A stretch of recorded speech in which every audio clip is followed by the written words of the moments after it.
ফুচকা প্ৰেমীসকল সাৱধান। ফুচকা খাই পৰিব পাৰে বিপদত। ফুচকা খাই চিকিৎসালয়লৈ যাব লগা হ'ব পাৰে আপুনিও। ফুচকা এবিধ অতি জনপ্ৰিয় সুস্বাদু মুখৰোচক খাদ্য বিশেষ। বাংলাদেশ আৰু ভাৰতৰ প্ৰায় সকলোতে এইবিধ খাদ্যৰ প্ৰচলন আছে। অঞ্চল ভেদে ই বিভিন্ন নামেৰে পৰিচিত। উত্তৰ ভাৰতত ইয়াৰ পৰিচয় গোলগাপ্পা হিচাপে আৰু পশ্চিম ভাৰতত ইয়াৰ নাম পানীপুৰি।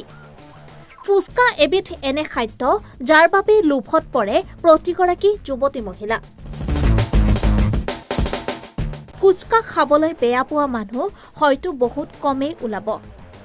প্ৰায় সকলো লোকেই ফুচকা খাই ভাল পায়, কিন্তু এই ফুচকাই আপোনাৰ বাবে আনিব পাৰে বিপদ। ফুচকা খাই বিপদত এগৰাকী মহিলা। ফুচকা খাবলৈ মেলামুখ মেলাতেই থাকিল মহিলাগৰাকীৰ। চিকিৎসালয়ত গৈহে মুখ বন্ধ হল মহিলাগৰাকীৰ।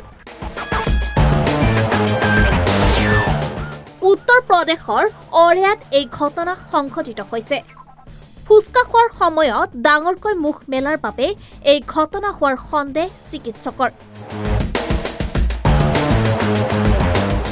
চিকিৎসালয়লৈ লৈ যোৱাৰ পাছতহে চিকিৎসকৰ দ্বাৰা মুখখন বন্ধ কৰিবলৈ সক্ষম হল মহিলাগৰাকীৰ। आपके साथ एक महिला अस्पताल में आई हैं, उनका मुंह खुल गया है, क्या मामला है? ये गोलगप्पे खा रहे थे, मुंह फाड़ा जैसे फटा रहे। मतलब जैसे गोलगप्पे खाने के लिए इन्हें मुंह खोला तो वो बंद नहीं हो रहा है ना। ये समस्या कब से है उनको? कभी नहीं, आज ही भैया आए।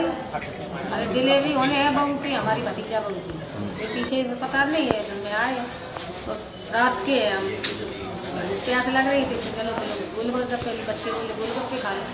हमने खा लिया, ये जैसे मुंह फाड़ा ऐसे ही फटाई मुंह बंद। क्या नाम है इनका? इंकला। इनका नाम इंकला है? हाँ? इनका नाम क्या है? इंकला देवी। इंकला देवी। इनके पति का नाम? वीरेंद्र। कहाँ रहती हैं? गौरी किशनपुर। ये कहाँ पड़ता है? ये कपूर के पास। गौरी किशनपुर। हाँ, गिरिया Gauri. News desk report, Republic.